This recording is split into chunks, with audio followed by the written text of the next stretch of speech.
এক কোম্পানির আওতায় ফের নগর পরিবহন চালুর উদ্যোগ, থাকবে র্যাপিড পাস ব্যবহারের সুবিধা। আমি বলবো একটা সুবর্ণ সুযোগ এসেছে। ব্যারিয়ারটা কিন্তু টেকনিক্যাল না, এটা নন টেকনিক্যাল। টেকনিক্যালি কিভাবে করতে হবে অলরেডি করে পাইলটিং করে সাকসেসফুল হয়ে আছে। নিজস্ব অর্থে জাহাজ কিনছে শিপিং কর্পোরেশন, বহর বাড়িয়ে মুনাফার ধারাবাহিকতা ধরে রাখার আশা। নকল ও শুল্ক ফাঁকির প্রসাধনী গহনায় হাজার কোটি টাকা রাজস্ব হারাচ্ছে সরকার, দেশীয় উৎপাদন বাড়ানোর তাগিদ।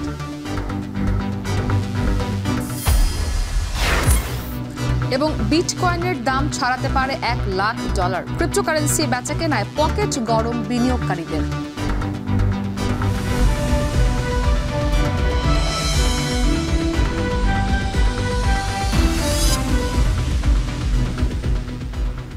স্বাগত এখন বাজারে। পুরো আয়োজনে আপনাদের সাথে আছি আমি ইসরাত মুক্তি এবং আমি উজ্জ্বল হাফিজ।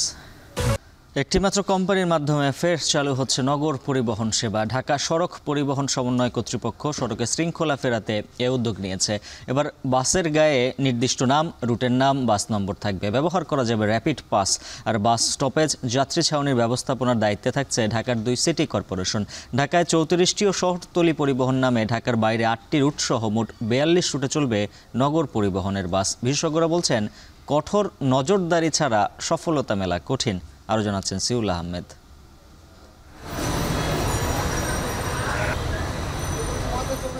নগর পরিবহন রাজধানীবাসীকে যাত্রায় কিছুটা আরামদায়ক, গণপরিবহনে শৃঙ্খলা আনা আর অসুস্থ প্রতিযোগিতা থেকে এ খাতকে বাঁচাতে জাঁকজমকপূর্ণ আয়োজনের মধ্য দিয়ে চালু করা হয়েছিল ঢাকা নগর পরিবহন। অথচ ঘাটারচরে বাস ডিপোতে পড়ে আছে বাস, সেবা নেই। তবে সাক্ষী হিসাবে রাজধানী জুড়ে দেখা মিলবে বাস স্টপেজ আর যাত্রী ছাউনি।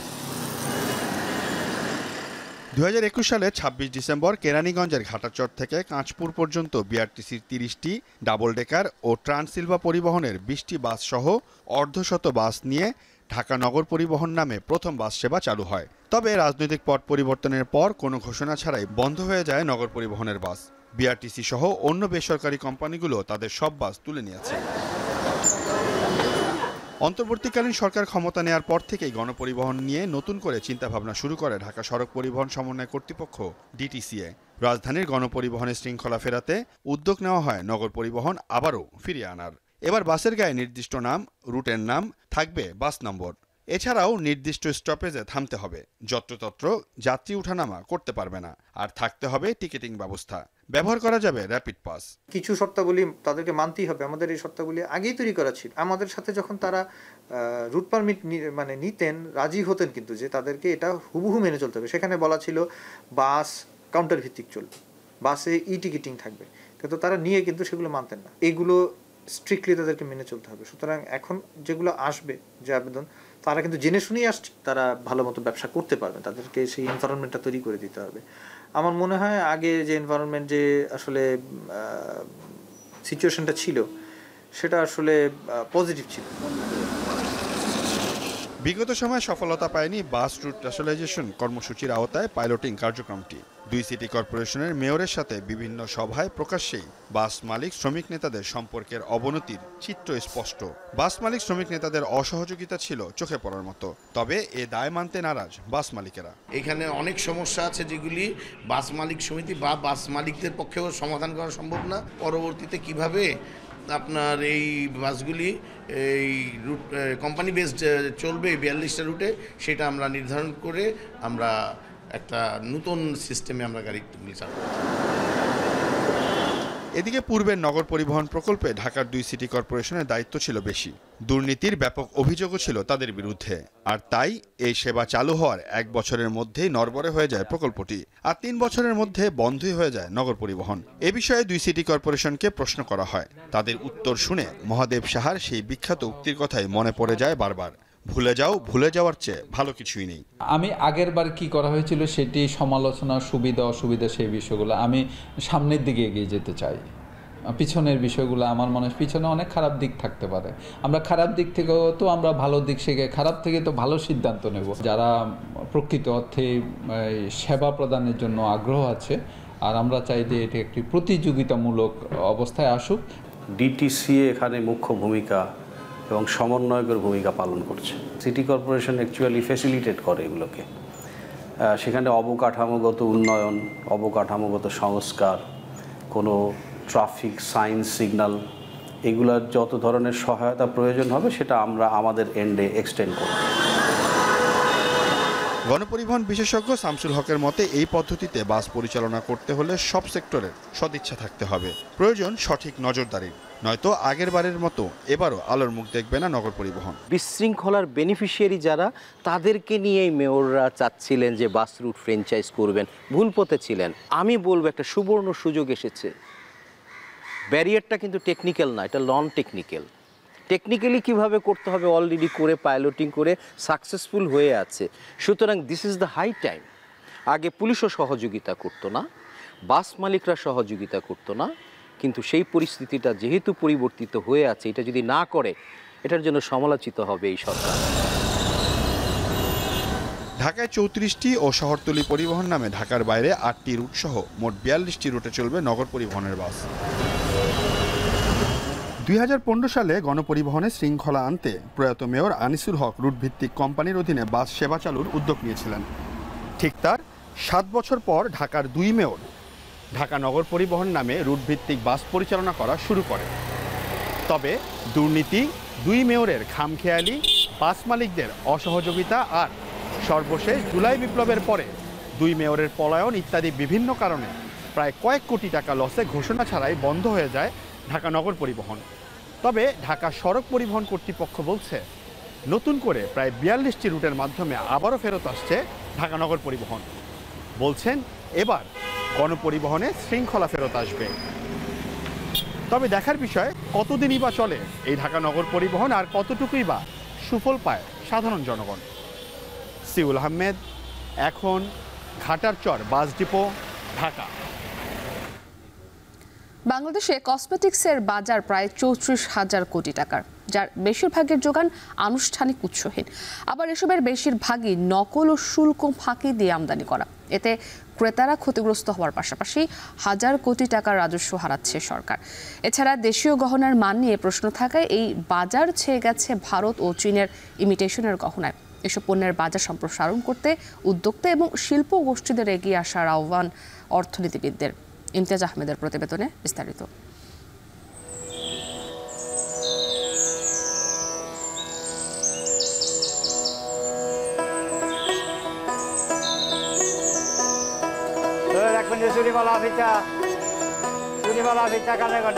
মেঠোপথ ধরে 70 ঊর্ধ্ব মুন্নাফ মিয়ার এই ছুটে চলা 2 যুগেরও বেশি।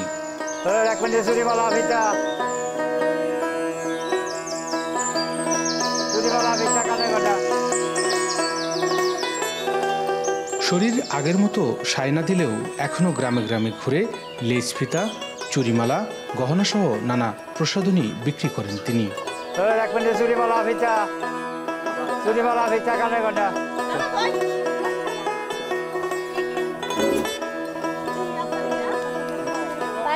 ময়মনসিংহের প্রত্যন্ত গ্রামের এই দাসপাড়ায় তাকে ঘিরে নারীদের ভিড়। আলতা, লিপস্টিক বা গহনা নিক না নিক পরখ করে দেখবার স্বাদ তাদের।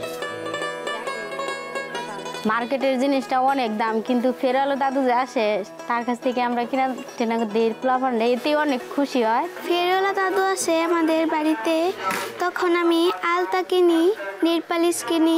তো যে ফেরওয়ালা মনে করেন বাড়িতে নিয়ে হ্যাঁ দু একটা জিনিস কম দামেরও আমরা কমে কিনি।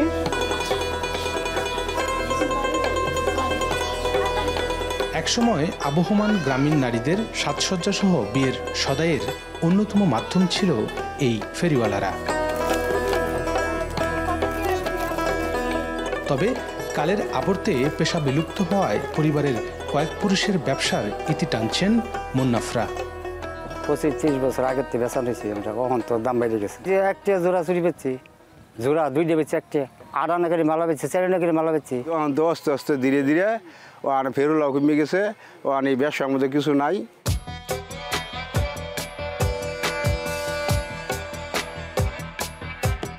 বিক্রির ধরন বদলালেও গহনা আর প্রসাধনীর বাজার ছাড়িয়েছে হাজার কোটি টাকা। ময়মনসিংহের চকবাজারে প্রতিদিন বিক্রি হয় লাখ লাখ টাকার পণ্য, যার বেশিরভাগই আমদানি করা।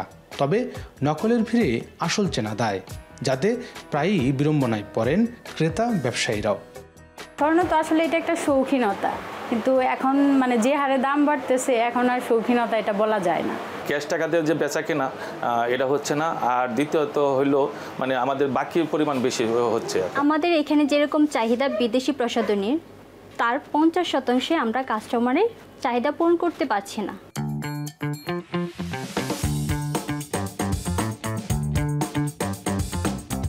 বিশ্বে কসমেটিক্সের বর্তমান বাজার $7 ট্রিলিয়ন, আর দেশে স্কিন কেয়ার ও কালার কসমেটিক্সের মোট চাহিদা 21,000 কোটি টাকার বেশি। এনবিআরের তথ্য অনুযায়ী 2022 সালের মে মাসে 20% রেগুলেটরি ডিউটি আরোপের পর 2023 সালের ফেব্রুয়ারি পর্যন্ত কসমেটিক্স পণ্যের আমদানি কমেছে প্রায় 50%, যাতে বেড়েছে সব ধরনের প্রসাধনীর দাম। এমন অবস্থায় নকলের পাশাপাশি অবৈধভাবে আনা হচ্ছে এসব পণ্য। দামি দামি যে ক্রিমগুলো বলেন, শ্যাম্পুগুলো বলেন, সেগুলোর কিন্তু অনেক কপি কিন্তু বাজারে আছে। আমাদের মানে ক্রেতারা কি বিদেশি পণ্যের প্রতি বেশি ঝুঁকে গেছে। কসমেটিক্সের একটা বাজার তো অবশ্য আছে, আর এটা শীতে আরও একটু প্রসারিত হয়। আমরা চাই দেশীয় পণ্যগুলো আরও প্রসারিত হোক, আরও ভ্যারাইটিস পণ্য তৈরি করুক। নকল কসমেটিক্স ও কালোবাজারি রোধে সরকারকে কঠোর হওয়ার পরামর্শ অর্থনীতিবিদদের। সেই সাথে ইমিটেশনের গহনার বাজার সম্প্রসারণে আমদানি নির্ভরতা কমিয়ে দেশীয় উদ্যোক্তা তৈরি করার পাশাপাশি শিল্পগোষ্ঠীদের এগিয়ে আসার আহ্বান তাদের। দেশীয় কোম্পানিগুলোও কসমেটিক্স ভালো তৈরি করতেছে, কিন্তু তারা যদি আরেকটু কোয়ালিটির দিকে নজর দেয়, সেই ক্ষেত্রে আমার মনে হয় যে বাংলাদেশের মানুষের এখন যে ক্রয় ক্ষমতা বেড়েছে, তারা সেটা অ্যাফোর্ড করতে পারবে। সেই ক্ষেত্রে আমাদের ইম্পোর্ট নির্ভরতা কমবে, আমাদের ফরেন কারেন্সি সেভ হবে।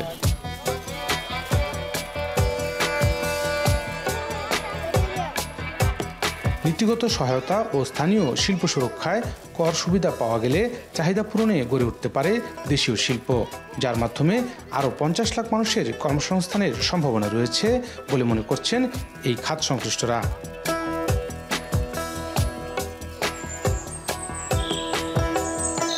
ইমতিয়াজ আহমেদ, এখন Mymensingh.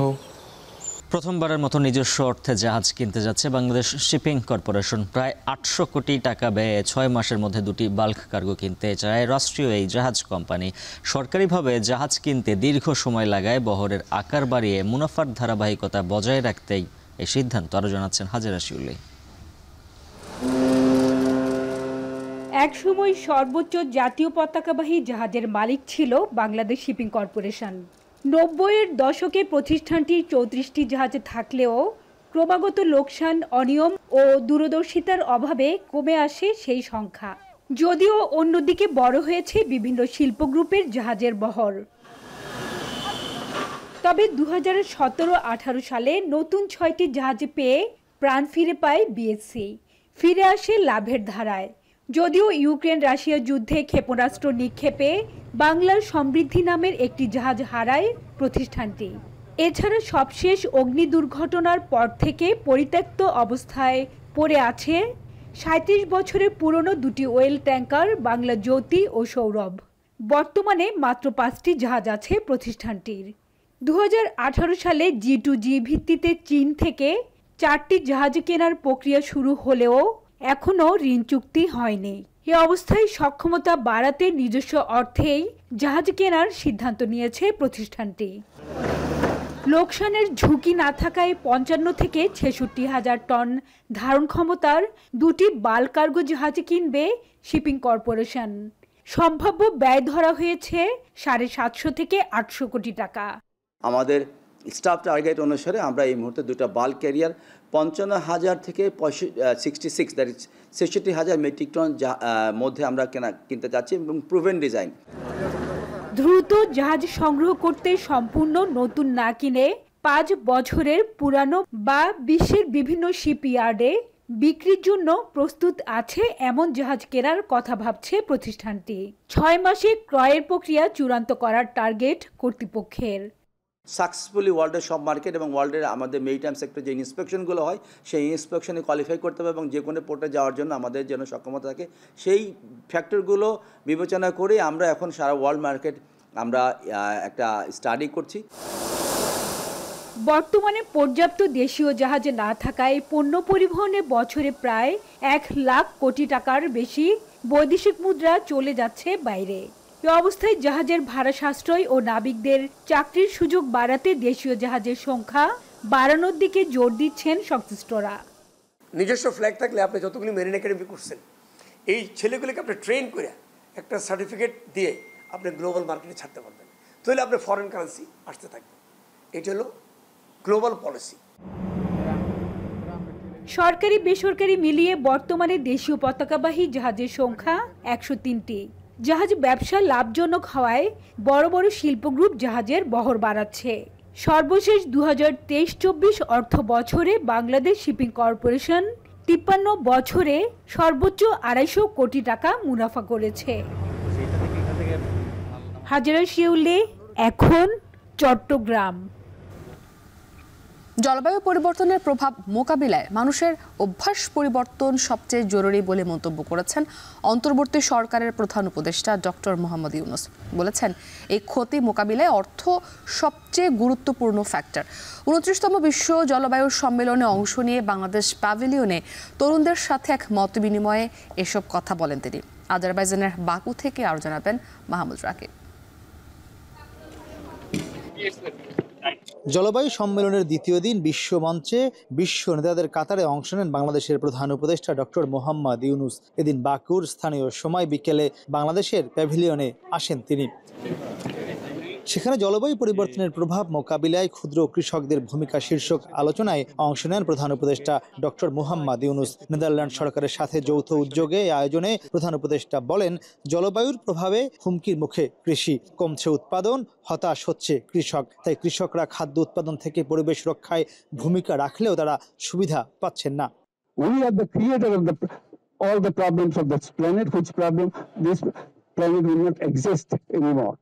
So we still have a window of time to save this planet by changing ourselves. কৃষিতে নারীর অবদান অপরিসীম উল্লেখ করে তাদের নানা ঝুঁকির কথা তুলে ধরেন ডক্টর ইউনূস। দেশের ব্যাংকিং ব্যবস্থা মূলত উচ্চবিত্তদের জন্য ছিল, সেখানে নারী ও কৃষকদের অংশগ্রহণ নিশ্চিত করতেই গ্রামীণ ব্যাংক কাজ শুরু করেছিল বলেও উল্লেখ করেন তিনি। So far we have talked about microcredit, digital loan. We don't even talk about savings. Grameen Bank is a bank of savings and credit, both together. And also insurance. That also people forget. Grameen Bank is also a bank for insurance. They give health insurance to people. The whole chain of health centers began in Bangladesh through Grameen Bank intervention by creating healthcare centers with the money from the people who benefit from that. It's an insurance program. You take all the advantages of this thing, but annually you pay X amount of money. It's a very small amount of money. জলবায়ু জনিত সংকট মূলত মানুষের তৈরি, তাই এর সমাধানও তাদেরই করতে হবে বলে মত দেন নোবেলজয়ী বিশ্ব নেতা। We create the problem, then we go and shout how to make the money, how to put the money. Stop creating the problem in the first place. Our daily life is about creating problem of everybody for the planet. So if we fix ourselves, then world has no problem. অন্য সব ক্ষেত্রের মতো জলবায়ু পরিবর্তনের ঝুঁকি মোকাবিলায়ও তরুণরা নেতৃত্ব দেবেন বলেও আশা প্রকাশ করেন নোবেলজয়ী ডক্টর ইউনূস। বিশ্বমঞ্চে তরুণদের সঙ্গে মত বিনিময়ে আবারও ক্ষুদ্র ঋণের বিষয়টি সামনে আনলেন বাংলাদেশের প্রধান উপদেষ্টা ডক্টর মোহাম্মদ ইউনূস। একই সঙ্গে আর্থিক খাতে কৃষক শ্রেণী ও নিম্ন আয়ের মানুষ বরাবরই বঞ্চিত থেকেছে বলেও উল্লেখ করলেন এই মতবিনিময়ে। এখন দেখার বিষয় তার এই বক্তব্যকে সামনে রেখে আগামীতে বাংলাদেশের আর্থিক খাত ও পরিবেশ রক্ষায় তিনি কতটা জোরালো ভূমিকা রাখতে পারেন। মাহমুদ রাকিব, এখন, বাকু, আজারবাইজান। রাজধানীর কল্যাণপুরে সুন্দরবন কুরিয়ার সার্ভিসে মধ্যরাতে আগুনের ঘটনা ঘটেছে। তবে আগুন লাগার 1 ঘন্টার মধ্যেই তা নিয়ন্ত্রণে আনে ফায়ার সার্ভিস।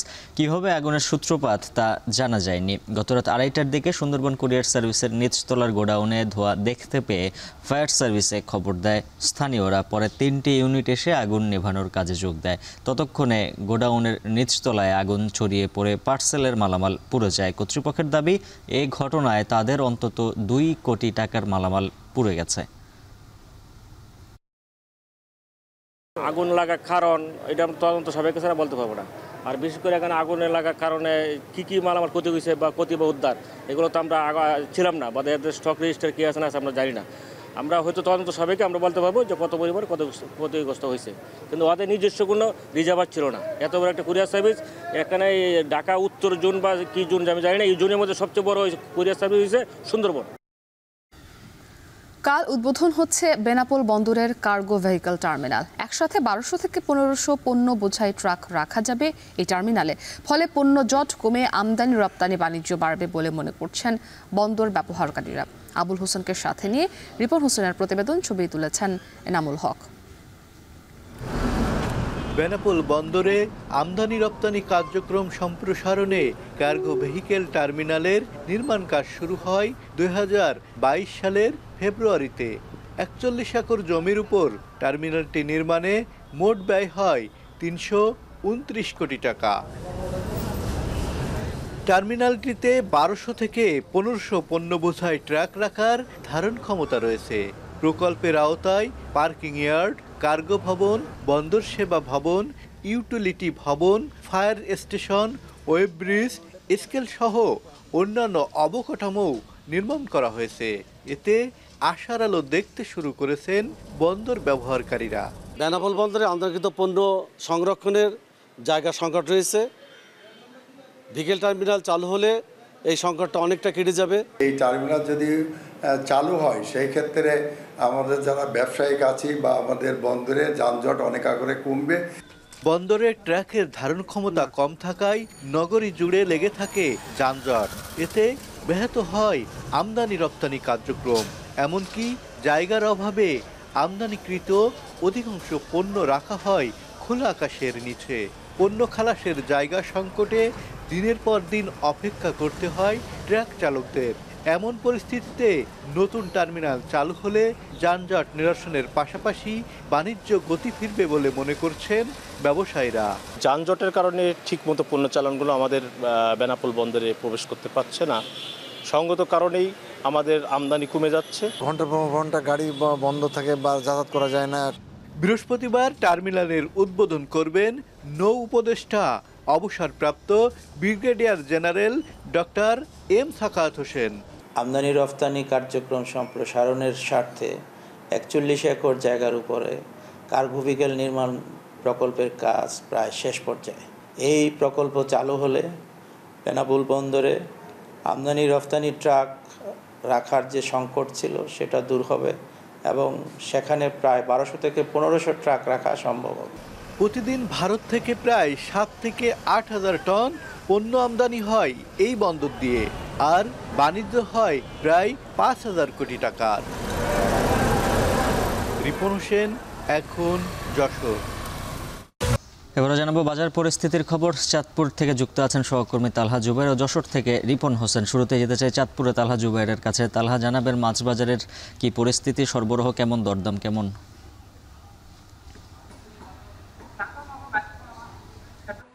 উজ্জ্বল, মাছ বাজারের যে পরিস্থিতি আসলে দেখতে পেয়েছি, বাজারে কিন্তু সরবরাহ কিছুটা কম রয়েছে। যদিও এখন নদীতে মাছ ধরার সুযোগ রয়েছে জেলেদের, তবে এখন কিন্তু যেহেতু শীতকালের চলে আসছে শীতকাল, সেই কারণে কিন্তু নদীতে মাছ কম পড়ছে। বিশেষ করে ইলিশের সরবরাহ কিন্তু খুব একটা দেখা যাচ্ছে না। বাজারে 1 কেজি ওজনের ইলিশ কিন্তু আমি দেখতে পাইনি, যেহেতু আমি আছি শহরের ওয়ারলেস বাজারে। সেখানে 700 গ্রাম 800 গ্রাম ওজনের ইলিশ দেখতে পেয়েছি, যা বিক্রি করা হচ্ছে কেজি প্রতি 1300 থেকে 1400 টাকা দরে।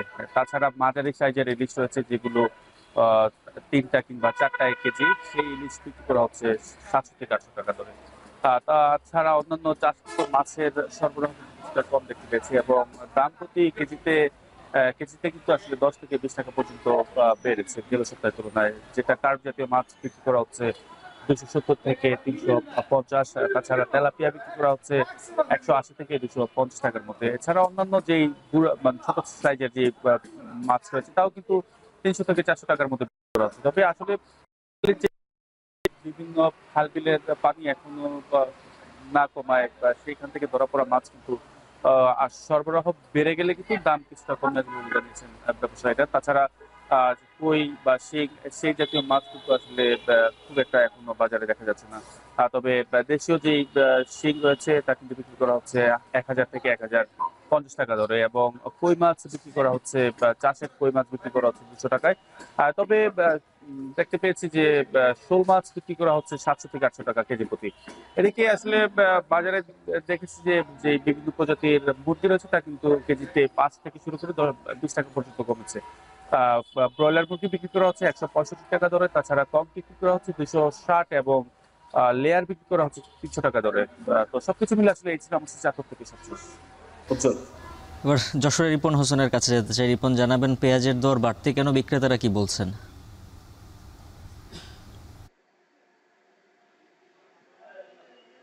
আমি রয়েছি যশোরের বড় বাজারে। এখানে আমরা দেখছি যে পেঁয়াজের যে দাম রয়েছে সেটি গত সপ্তাহের তুলনায় কিছুটা বেশি রয়েছে। আমরা যারা বিক্রেতা রয়েছে তাদের সাথে কথা বলেছিলাম, তারা বলছেন যে পেঁয়াজ সাধারণত অনেকটা ভারত নির্ভর। ভারত থেকে পেঁয়াজ যখন বেশি পরিমাণে আসে তখন দামটি কমে যায়, আবার যখন কম আসে তখন দাম বৃদ্ধি পায়। এই ক্ষেত্রেও কিন্তু সেটি হয়েছে, যখন পেঁয়াজ কম আসছে তখন দাম বৃদ্ধি পেয়েছে। এমনটি জানিয়েছেন যারা ব্যবসায়ীরা রয়েছেন তারা বলছেন যে বাজারে কিছুটা সরবরাহ কম রয়েছে। তবে আমরা বাজার ঘুরে দেখেছি যে পেঁয়াজের সরবরাহ বেশি রয়েছে। তবে যে মৌসুম চলছে, আর কিছুদিন পরে হয়তো মুড়ি কাটা পেঁয়াজ উঠবে, তখন দামটি আরো কমবে, এমনটি জানিয়েছেন যারা ব্যবসায়ী রয়েছেন তারা। আর যারা সাধারণ মানুষ রয়েছেন তারা বলছেন যে এই সময় পেঁয়াজের দাম গত বছরও 50 টাকার নিচে ছিল, এবছর কিন্তু 100 টাকার উপরে, অর্থাৎ বর্তমানে 120 টাকা বিদেশি যে ভারতে যে পেঁয়াজটি রয়েছে সেটি বিক্রি হচ্ছে, এবং দেশি যে পেঁয়াজটি সেটি 140 টাকা পর্যন্ত বিক্রি হচ্ছে খুচরা বাজারে। সেক্ষেত্রে তারা আসলে সমস্যায় পড়ছেন এই পেঁয়াজ ক্রয় থেকে। তারা বলছেন যে যেখানে তাদের 1 কেজি প্রয়োজন ছিল সেখানে তারা অর্ধেক কিনছেন, এমন কিন্তু তারা বলছেন। যারা ব্যবসায়ী রয়েছেন তারা বলছেন যে পেঁয়াজের দামটি হয়তো আর কিছুদিন পরে কমতে পারে। তো বাজারে সরবরাহ রয়েছে, পর্যাপ্ত পরিমাণে সরবরাহ হচ্ছে। সেক্ষেত্রে তারা বলছেন যে এই সরবরাহ থাকার পরে কিন্তু পেঁয়াজের দাম বৃদ্ধি পাওয়ার যে ব্যবসায়িক সিন্ডিকেট সেটি কারণ হতে পারে। তো সব মিলে এই ছিল এখান থেকে আমার কাছে সর্বশেষ। উদ্যান হাফিজ। বাজার পরিস্থিতির খবর জানাচ্ছিলেন সহকর্মীরা। এবারে অন্য প্রসঙ্গ। গেল আগস্টের ভয়াবহ বন্যার বিরূপ প্রভাব পড়েছে ফেনীর আমন আবাদে। চলতি মৌসুমে আবাদ হয়নি লক্ষ্যমাত্রার অর্ধেকও। এমন অবস্থায় ক্ষতিগ্রস্ত হাজারো কৃষকের প্রণোদনার সহ সার ও বীজের সহায়তা পাওয়ার কথা থাকলেও তা আটকে আছে কাগজে কলমে। সোলেমান জালিমের প্রতিবেদনে বিস্তারিত। কার্তিকের মাঝামাঝি সময় থেকে দেশের বিভিন্ন অঞ্চলে শুরু হয়েছে আমন ধান কাটা উৎসব। তবে সে উৎসব এবার রং ছড়াতে পারেনি দক্ষিণ পূর্বাঞ্চলের জেলা ফেনীতে। আগস্টের বন্যায় জেলার অধিকাংশ এলাকা প্লাবিত হওয়ার পাশাপাশি দীর্ঘদিন খেতে পানি জমে থাকায় লক্ষ্যমাত্রার অর্ধেকের বেশি জমিতে ধানাবাদ করতে পারেনি কৃষকরা। এমন অবস্থায় সারা বছরের খোরাক নিয়ে দুশ্চিন্তায় তারা। পানি একবার শেষ করে দিয়েছে, ওই জন্য আমি আর যে বাদ কামো ওইটা আমার নাই। আমি সরকারের কাছে কিছু আবেদন জানিয়ে আমি কিছু সহযোগিতা চাই। চলতি মৌসুমে সদর উপজেলার পাঁচগাছিয়া ইউনিয়নে আমন আবাদ হয়েছে মাত্র 173 হেক্টর জমিতে, যেখানে গেল মৌসুমে আবাদ হয়েছিল 1260 হেক্টর। একই অবস্থা সোনাগাজী, ছাগলনাইয়া, ফুলগাজী, পরশুরাম, দাগনভূঞা সহ জেলার বেশিরভাগ এলাকায়। গেলবার ফসল করে তোলা নিয়ে ব্যস্ত থাকলেও এবার সরকারি সহায়তা চান কৃষকরা। এবছর সরিষাও করতে পারতেছি না, পানি শুকাইতেছে না। এখন সরকারের কাছে আমার অনুরোধ, আমি এটার জন্য সাহায্য চাইতেছি, কিভাবে করব আমরা একটা ব্যবস্থা করে দেন। এদিকে বন্যার 2 মাস পেরিয়ে গেলেও ফসলের মাঠে এখনও রয়ে গেছে তার প্রভাব। বেড়েছে পোকার আক্রমণ, নষ্ট হচ্ছে ধান, সবজি সহ সব ধরনের ফুল ফসল। বন্যার পরে এরকম পোকা দেখি নেই, এখন নানান কিসিমের পোকা ধান নষ্ট করে, ফসল নষ্ট করে। ফেনীতে এবারের বন্যায় কৃষিখাতে অন্তত 900 কোটি টাকার ক্ষতি হয়েছে। কৃষকের ক্ষতি পোষাতে নানা সহায়তার আশ্বাস কৃষি কর্মকর্তাদের। প্রণোদনা পুনর্বাসনের মাধ্যমে আমরা ইতিমধ্যেই সবজি বীজ কৃষকদেরকে বিতরণ করেছি। এছাড়াও সামনে আমাদের ধানের বীজ বিতরণ করা হবে। এভাবেই মোটামুটি আমরা চেষ্টা করছি কৃষকদের ক্ষতি পুষিয়ে নেওয়ার জন্য। লক্ষ্যমাত্রা ছিল গত বছর 1260 হেক্টর, এবছর 173 হেক্টর, মানে অনেক ডিফারেন্স। জ্বালানি পানি ঢোকার কারণে ওই জমিগুলো অলরেডি কিছু কিছু নষ্ট হয়ে গেছে এবং আমরা কৃষকদের ক্ষতি পুষিয়ে নেওয়ার জন্য আগাম সবজি চাষ করার জন্য পরামর্শ দিয়ে যাচ্ছি। জেলা কৃষি বিভাগের তথ্য মতে গেল অর্থ বছরে ফেনীতে ৬৬,৭৫২ হেক্টর জমিতে আমন আবাদ হয়েছিল, যেখান থেকে উৎপাদন হয় অন্তত ২,০৯,২০৭ টন চাল। আর চলতি অর্থ বছরে আবাদ হয়েছে মাত্র ২৬,৭৬৪ হেক্টর জমিতে। সোলাইমান ডালিম, এখন ফেনী। আর্থিক সচ্ছলতা আর কর্মের উদ্দেশ্যে প্রতি বছর দেশ ছাড়ছেন লাখ লাখ বাংলাদেশি। সুন্দর ভবিষ্যতের আশায় বিদেশে ত্যাগ ও শ্রম দিয়ে যাচ্ছেন প্রবাসীরা। তবুও অনেকের স্বপ্ন অধরাই থেকে যায়। মালয়েশিয়ার প্রবাসী বাংলাদেশিদের সংগ্রামের গল্প জানাচ্ছেন শাহরিয়ার তারেক। মালয়েশিয়ায় বসবাসরত প্রবাসী বাংলাদেশিদের সংখ্যা প্রায় ১৫ লাখ, যাদের একটি বড় অংশই কাজ করছেন সাধারণ কর্মী হিসেবে। আর্থিক সচ্ছলতা ও উজ্জ্বল ভবিষ্যতের আশায় প্রবাস জীবনে পরিবার পরিজন ছাড়া অক্লান্ত পরিশ্রম করে যাচ্ছেন তারা। মালয়েশিয়ার শ্রমবাজারে ঝুঁকিপূর্ণ, নোংরা ও কষ্টসাধ্য ৫টি খাতে নিয়োজিত আছেন বিদেশি শ্রমিকেরা। বাংলাদেশি কর্মীদের সিংহভাগ কাজ করেন নির্মাণ শিল্পে। এ খাতে অন্তত ৮০% বাংলাদেশি। মালয়েশিয়ার পরিপাটি সুবিশাল দৃষ্টিনন্দন স্থাপনার প্রায় সবকটিতেই আছে বাংলাদেশিদের হাতের ছোঁয়া। তবে এত কিছুর পরও মানবেতর জীবন যাপন করছেন বহু প্রবাসী। মাস শেষে তারা যে অর্থ পান তার প্রায় পুরোটাই পাঠিয়ে দেন দেশে পরিবারের কাছে। নিজেদের ভোগ বিলাসের কথা যেন ভুলেই গেছেন তারা। মা বাবা, ভাই বোন, আত্মীয় স্বজন সবার সুখের জন্য চিন্তা ভাবনা করে প্রবাসে আসে, কিন্তু কষ্ট তখনই লাগে ভাই যখন ফ্যামিলি থেকে মানে টাকা পয়সা ছাড়া তারা অন্য কিছু আর খোঁজে না, বা নিজের ছেলে মেয়ে বা প্রবাসে যারা থাকে বা তাদের কষ্টটা তারা বোঝে না। বেতন পাই ১৫০০ রিঙ্গিত, ধরেন খাওয়ান খরচ ৬০০ টাকা জায়গা সর্বনিম্ন, আর থাকে ৯০০ টাকা। বাড়ির খরচ দিতে হয়, নিজে চলতে হয়, তারপর রুম ভাড়া দিতে হয়। এটা মিলে দিলে এখন ৫ লাখ টাকা, ৫.৫ লাখ টাকা দেশে ঋণ শোধ করুন নাকি নিজে চলাফেরা করুন না। কর্মস্থলে দুর্ঘটনা বা রোগ ব্যাধিতে মারা গেলে প্রবাসীদের মরদেহ নিয়ে সবচেয়ে বেশি বিপাকে পড়েন তাদের পরিবার। মরদেহ দেশে ফিরিয়ে নিতে খরচ বহন করতে হাত পাততে হয় মানুষের কাছে। জীবনের শেষ সময়ে কাছে পায় না পরিবারের সদস্যদের। আমার চাচাতো ভাই মারা গেছে কিছুদিন আগে। মারা গেলে যেই প্রসেস হয়ে যায়, যে পাঠানোর মতো কোনো লোক পাওয়া যায় না। সবার তো ৫টা 10টা হাতে পায়ে ধরে যে যা দিচ্ছে ওইভাবে উঠে পাঠাইছি। টাকা পয়সা যেটুকু উপার্জন করা হয় দেশে পাঠানো হয়, তারপরও দেখা যায় যে সংসার হয়তো বা সচ্ছলভাবে চলে না। তো সব মিলিয়ে প্রবাসে আমরা কষ্টে আছি। জীবনের সেরা সময়টা বিদেশে কাটিয়ে শেষ বয়সে বহু প্রবাসীকে ফিরতে হয় শূন্য হাতে।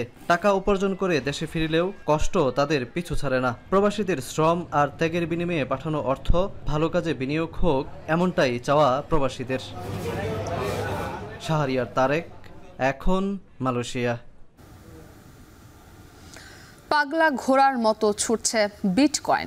গেল কয়েকদিন ধরে রেকর্ড গড়ে চলেছে এই ক্রিপ্টোকারেন্সির দর।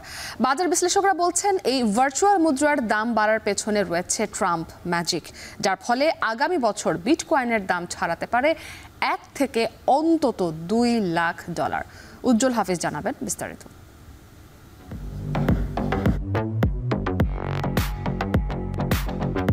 রমরমা অবস্থা ডিজিটাল মুদ্রা বিটকয়েনের।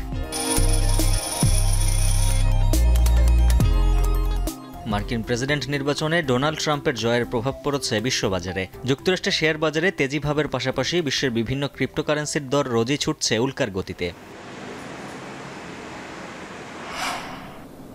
হিসাব বলছে গেল 5ই নভেম্বর মার্কিন প্রেসিডেন্ট নির্বাচনের পর বিটকয়েনের দাম বেড়েছে 30%-এরও বেশি। বাজার বিশ্লেষকরা বলছেন ক্রিপ্টোকারেন্সি নিয়ে ট্রাম্পের উদার মনোভাবেই বাড়ছে বিটকয়েনের দর। বিটওয়াইজ অ্যাসেট ম্যানেজমেন্টের প্রধান বিনিয়োগ কর্মকর্তা ম্যাট হগানের মতে মূল্য বৃদ্ধির দৌড়ে আগামী বছরও এগিয়ে থাকবে বিটকয়েন। ঊর্ধ্বগতি বজায় থাকলে বিটকয়েনের মূল্য ছাড়িয়ে যেতে পারে 1 থেকে অন্তত $2 লাখ। ট্রাম্প প্রশাসন ক্রিপ্টো বান্ধব হলেও বাজার সম্পর্কে ধারণা নিয়ে এতে বিনিয়োগের পরামর্শ এই বিশ্লেষকের। We're in a golden age of crypto. I do think that we are right to be bullish and the bias is still on the upside. So I do think there's been a 180 flip from a regulatory perspective, and I think that's going to push us higher. I think what you're hinting at is that other piece of the puzzle, which is that the economic policies that we expect the Trump administration to pursue should be a positive environment. এদিকে মূল্যবৃদ্ধির দৌড়ে bitcoin পাল্লা দিচ্ছে Elon মাস্কের টেসলার সঙ্গে। ট্রাম্পের জয়ের পর থেকে ইলন মাস্কের টেসলা শেয়ারের দাম বেড়েছে প্রায় 40%। বিনিয়োগকারীরা মনে করছেন ট্রাম্পের বন্ধু এবং যেসব বিষয়ে তার আগ্রহ আছে তার শাসনামলে ফুলে ফেপে উঠবে সেসব কোম্পানির শেয়ারের দরও। কেবল বিটকয়েনই নয়, ছোটখাটো ক্রিপ্টোকারেন্সিতে বিনিয়োগ করে এরই মধ্যে পকেট ভরেছে ব্যবসায়ীদের। গেল সপ্তাহে 29% দর বৃদ্ধির পরও আবারও 7% বেশি বেড়ে দ্বিতীয় শীর্ষ ক্রিপ্টো মুদ্রা ইথারের দাম ছাড়িয়েছে $3,400। 5 থেকে 26% পর্যন্ত বেড়েছে কার্ডানো, ডোজকয়েন, কয়েনবেজের দাম। এরই মধ্যে বিটকয়েন কিনতে $200 কোটি বিনিয়োগ করেছে সফটওয়্যার কোম্পানি ও বিটকয়েনে বিনিয়োগকারী মাইক্রোস্ট্র্যাটেজি। উজ্জ্বল হাফিজ, এখন বিশ্ব। চীনের দক্ষিণাঞ্চলীয় জুহাইয়ে একটি স্পোর্টস সেন্টারের বাইরে পথচারীদের উপর গাড়ি তুলে দেওয়ার ঘটনায় অন্তত 35 জন নিহত হয়েছেন, আহত হয়েছেন অর্ধশতাধিক। যদিও মর্মান্তিক এই ঘটনার পরও একই শহরে পর্দা উঠছে 15তম চায়না এয়ার শোর। এবারের আসরে অংশ নিয়েছে 47টি দেশের 1022টি প্রতিষ্ঠান। দর্শনার্থীদের মূল আগ্রহ চীন ও রাশিয়ার নতুন ফাইটার জেট ও আকাশ প্রতিরক্ষা ব্যবস্থা নিয়ে। আর জানাচ্ছেন নাফিয়া আরমান মনন। বহুল প্রতীক্ষিত চায়না এয়ার শোর পর্দা ওঠার আগেই মর্মান্তিক দৃশ্যের সাক্ষী হল জুহাইয়ের জনগণ। সোমবার স্থানীয় সময় রাতে দক্ষিণাঞ্চলীয় শহরটির একটি স্পোর্টস সেন্টারের বাইরে পথচারী ও দর্শনার্থীদের ওপর অতর্কিত গাড়ি তুলে দেন চালক। এতে বার্ষিক আয়োজনের প্রস্তুতির মধ্যেই ঘটনাস্থলে পিষ্ট হন অসংখ্য মানুষ। ইতোমধ্যে হতাহতের সংখ্যা ছাড়িয়েছে অর্ধশত। গাড়ি চালিয়ে পালানোর সময় অভিযুক্ত 62 বছর বয়সী চালককে আটক করেছে পুলিশ। যদিও এটি সন্ত্রাসী কর্মকাণ্ড কিনা তা এখনও নিশ্চিত করা সম্ভব হয়নি। দুর্ঘটনার পরেও থেমে নেই 15তম চায়না এয়ার শো। এবারের আসরে অংশ নিয়েছে 47টি দেশের 1022টি প্রতিষ্ঠান। হাই এন্ড, অ্যাডভান্সড ও কাটিং এজ সমরাস্ত্র এবং সাজোয়াজান দেখা গেছে প্রদর্শনীতে। পিপলস লিবারেশন আর্মির আগস্ট 1 অ্যারোবেটিক্স টিমের পারফরমেন্সের মাধ্যমে পর্দা ওঠে আসরের। এবারের আসরে প্রদর্শন করা হয়েছে চীনের নতুন স্টিলথ ফাইটার জেট। 1 দশক গবেষণা শেষে J-35 যুদ্ধবিমান তৈরি করা হয়েছে। ধারণা করা হয় যুক্তরাষ্ট্রের F-35 যুদ্ধবিমানের সমকক্ষ এটি, যদিও একটি ইঞ্জিন বেশি রয়েছে এই ফাইটার জেটে। যুক্তরাষ্ট্রের আকাশ প্রতিরক্ষা ব্যবস্থা থার্ড সিস্টেমের মতো নিজস্ব আকাশ প্রতিরক্ষা ব্যবস্থা HQ-19 প্রদর্শন করা হবে এবারের আসরে। ব্যালিস্টিক ক্ষেপণাস্ত্র প্রতিহতে কার্যকরী এই surface two air defence system. প্রতি সিস্টেমে রয়েছে 6টি ইন্টারসেপ্টর মিসাইল, যা ভ্রাম্যমাণ কোনো স্থাপনায় ব্যবহার করা সম্ভব। এছাড়াও রাশিয়ার 5ম প্রজন্মের Su-57 স্টিলথ ফাইটার জেট জনসমক্ষে প্রথমবারের মতো প্রদর্শনের কথা রয়েছে। আকাশের পাশাপাশি স্থলভাগের জন্য রেকর্ড সংখ্যক সমরাস্ত্র ও সাজোয়াজানও প্রদর্শনের তালিকায় রয়েছে। 装备动态演示，参演装备呢共计30余辆，新产品呢达到了30%以上，有多型新研的继续突出我们单体装备的综合性能之外。 6 দিনব্যাপী এই এভিয়েশন ইভেন্ট শেষ হবে 17 নভেম্বর। নাফিয়া আরমান মনন, এখন বিশ্ব। জাতীয় সাঁতার প্রতিযোগিতায় ফেডারেশন থেকে খেলোয়াড়দের একদিনের জন্য বরাদ্দ মাত্র 350 টাকা, যে কারণে অস্বাস্থ্যকর খাবার খেতে বাধ্য হচ্ছেন সাঁতারুরা। এই প্রসঙ্গে নানা অজুহাত দিয়ে দায় এড়াতে চেয়েছেন ভারপ্রাপ্ত সাধারণ সম্পাদক সেলিম মিয়া। শরীফ রওশন জানাবেন বিস্তারিত। মিরপুরের জাতীয় সুইমিং কমপ্লেক্সে সাঁতারুদের স্বপ্ন পূরণে নিরলস পরিশ্রম। কে কত কম সময়ে লক্ষ্যে পৌঁছাতে পারে সেদিকেই দৃষ্টি প্রতিযোগীদের। 200 metre freestyle, 200 metre butterfly এবং 50 মিটার ব্যাক স্ট্রোক সহ সাঁতারের অন্যান্য ক্যাটাগরিতে শক্তি খরচ হয় দ্বিগুণ।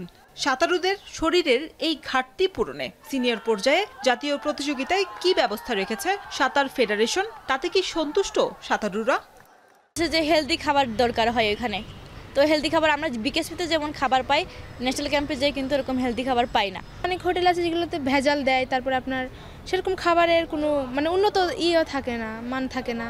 তো সেক্ষেত্রে আমাদের যদি পার্সোনাল ব্যক্তিগত খাবার দেয়, সেটা হাতে রান্না করা থাকে, আর এটাতে অনেক বেশি ক্যালোরি আর অনেক বেশি ভেজাল ছাড়া থাকে, ভেজাল মুক্ত, যেটা নির্ধারিত একটা বাজেট দেওয়া থাকে। ওই বাজেটের বাইরে কিছু করতে গেলে অন্য শর্ট পড়ে যাবে। যে বাজেট একটু বাড়িয়ে দিয়ে দিলে আমরা কি করব, নিজের শারীরিক ব্যবস্থা অনুসারে আমরা খাইতে পারবো।